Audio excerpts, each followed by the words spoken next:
Hello everyone. ಹಾಗೆ ನನ್ನ friends ಜೊತೆ ಮಾತಾಡಬೇಕಾದ್ರೆ ಯಾವುದೋ ಒಂದು ವಿಷಯವನ್ನ ಮಾತಾಡ್ತಾ ಇದ್ವಿ. ಸೊ ಅದನ್ನ ನಿಮ್ಮ ಹತ್ರ ಕೂಡ ಶೇರ್ ಮಾಡ್ಕೋಬೇಕು ಅಂತ ಅನಿಸ್ತು ನನಗೆ, ಹಾಗಾಗಿ ವಿಡಿಯೋ ಮಾಡ್ತಾ ಇದ್ದೀನಿ. ಏನಂದ್ರೆ, ಮನೆಯಲ್ಲಿ ಮೊದಲನೇ ಮಕ್ಕಳಾಗಿ ಹುಟ್ತಾರಲ್ಲ, ಅಂದ್ರೆ ಹಿರಿ ಮಕ್ಕಳಾಗಿ ಏನು ಹುಟ್ಟಿರ್ತಾರೋ ಅವರು ಎಷ್ಟೋ ವಿಷಯಗಳಲ್ಲಿ ವಂಚಿತರಾಗಿರ್ತಾರೆ ಅನ್ನೋದನ್ನ ಹೇಳೋದಕ್ಕೆ ಈ ವಿಡಿಯೋ ಮಾಡ್ತಾ ಇದ್ದೀನಿ.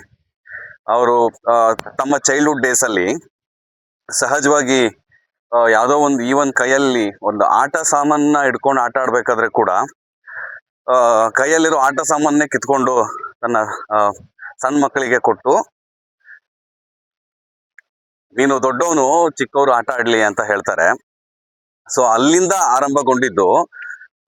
ನೆಕ್ಸ್ಟ್ ಅವರು ದೊಡ್ಡವರಾಗಿ ಸ್ವಲ್ಪ ಬೆಳೀತಾ ಸ್ವಲ್ಪ ಜವಾಬ್ದಾರಿ ಬಂದು ದುಡಿಯೋಂತ ಸಮಯ ಬಂದಾಗ್ಲೂ ಕೂಡ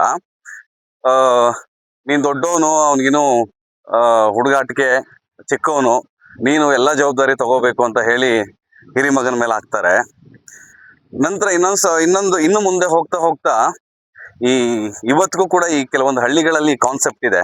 ಅದು ಎಷ್ಟರ ಮಟ್ಟಿಗೆ ಸರಿನೋ ಏನೋ ಗೊತ್ತಿಲ್ಲ ನನಗೆ, ಜಸ್ಟ್ ಹೇಳ್ಬೇಕಂತ ಅನ್ಕೋತಾ ಇದ್ದೀನಿ. ಏನಂದ್ರೆ, ಈ ಆಸ್ತಿ ಮನೆ ಹಂಚಿಕೆ ವಿಚಾರಕ್ಕೆ ಬಂದಾಗ್ಲೂ ಕೂಡ ಈ ಮನೆಯ ಕಿರಿ ಮಕ್ಕಳು, ಅಂದ್ರೆ ಸಣ್ಣ ಮಕ್ಳು ಏನಿರ್ತಾರೋ ಅವ್ರಿಗೆ ಮೊದಲು ಅವ್ರು ಏನು ತಗೊಂಡ್ ಬಿಟ್ಟಿರ್ತಾರೋ ಮಿಕ್ಕಿದ್ದನ್ನ ಹಿರಿ ಮಕ್ಕಳು ತಗೋಬೇಕನ್ನೋ ಕಾನ್ಸೆಪ್ಟ್ ಇವತ್ತಿಗೂ ಇದೆ.